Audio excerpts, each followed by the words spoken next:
Dripping Springs High School was the location. 31-5 Reagan Rattlers squaring off with the 31-3 Lake Travis Cavaliers in Game 2 of this best-of-3 game series in the regional quarterfinal round of the Region 4 playoffs. Rattlers head coach Chance Chapman and Cavaliers head coach Mike Rogers had combined for over 1,000 victories as managers, LT trying to avoid a third consecutive third-round exit from the postseason. The Texas High School Baseball Coaches Association had the Rattlers ranked second in the state and the Cavaliers fifth in the latest Class 6A poll. Reagan opened the scoring on a sacrifice fly by Hilton Brown, and Seth Morrow crosses the plate, 1-0 Reagan on top. Still in the first inning, Reagan's Ben Sanchez with the RBI single as Josh Killeen scored 2-0 Rattlers after 1 inning. Meanwhile, Reagan's starting pitcher Josh Babinski was locating his fastball well and used his slider and change to perfection, striking out 9 Cavalier batters on the night.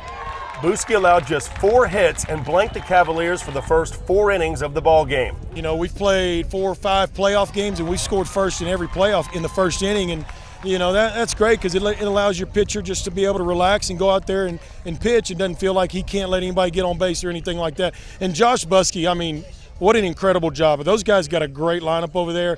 Lake Travis starting pitcher Jimmy Lewis settled down and retired 13 straight batters after allowing 2 runs in the first inning to San Antonio Reagan. In the bottom of the 5th inning, trailing 2-0, Lake Travis had runners on the corners when slugger Dylan Weiss singled in Bryce Weisinger. The Cavaliers cut the Rattlers' lead to 2-1, but the Cavs were not through. Lake Travis pitcher Jimmy Lewis helps his own cause with a double down the left field line just past Rattler third baseman Hilton Brown, plating the tying run, and it was all knotted up at 2 in the 5th inning.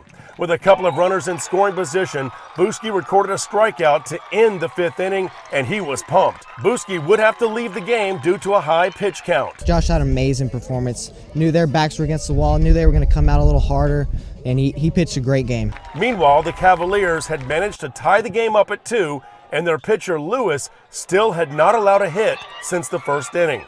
To the 6th inning, the Rattlers get it going when Porter Brown shows you why you need to run out a routine grounder.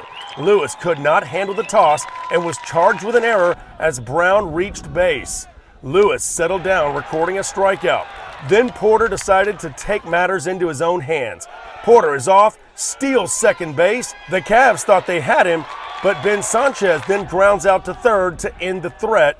2-2 with the Cavaliers coming to bat in the bottom of the 6th inning. Lake Travis threatening with the go-ahead run at second, and Reagan reliever John Fraga induces a comebacker to the mound. He knocks it down and makes the putout at first base.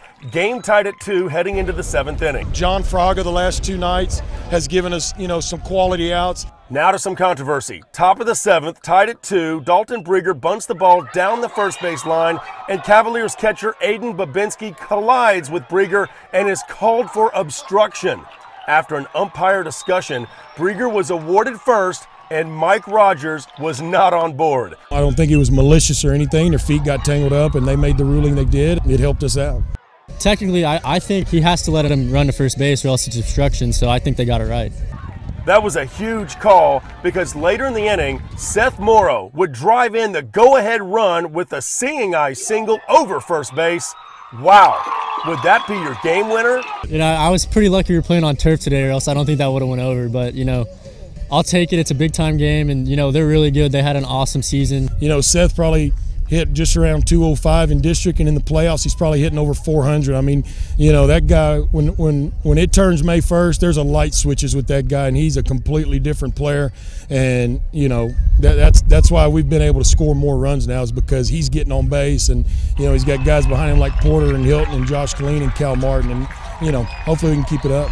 Travis Stehele comes into the game like he did in Game 1, 6-4 victory for Reagan, trying to earn his 2nd save in 2 days. The Rattlers star quarterback has been injured most of the season, but stood tall on the mound. He gets Dylan Weiss on a nice pitch for a strikeout. Then trouble mounts. Lake Travis gets a stolen base and then would follow that up with a walk and put both runners in motion in scoring position. Spencer Weinzek at the plate, runners on 2nd and 3rd, and Chance Chapman comes to settle down Stehele. Lake Travis was a single away from forcing a Game 3, but it was the Travis on the hill who made his pitch count. Yes, strike 3, ball game. The Rattlers eliminate the Cavs from the playoffs with a 3-2 thrilling victory. Stehele gets credited for a couple of saves. Who would have thought that a couple weeks ago, right? Yeah, no kidding. But I tell you what, that guy's got a bulldog mentality, and you know, when the game's on the line, you want that type of guy on the mound, and with him back, he makes us better. I've been out of play since for 3 weeks now, and I just want to come through for these seniors. It's just a great group of guys to be around. Rattlers sweep 2-0 and advance to the 4th round of the playoffs. You know what? That's what you train for. That's what you live for. Those big time games. You just want to come through for your team. This game was intense the whole time, and we just kept battling and battling, never gave up, and that's just what we do throughout the playoffs last year and this year, and we've been coached to do that. It's a testament to my guys because, you know, they battled and battled and battled, and we were able to come out on top.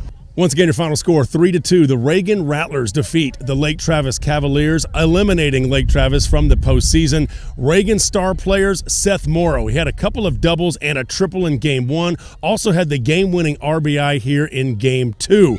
And how about Travis Stehele? Picked up a couple of saves despite the fact of being injured pretty much most of the season. Battles through it and earns a couple of saves here against LT. The Rattlers will take on Laredo Alexander coming up in the 4th round in Class 6A. For theoldcoach.com, I'm Jeff Power.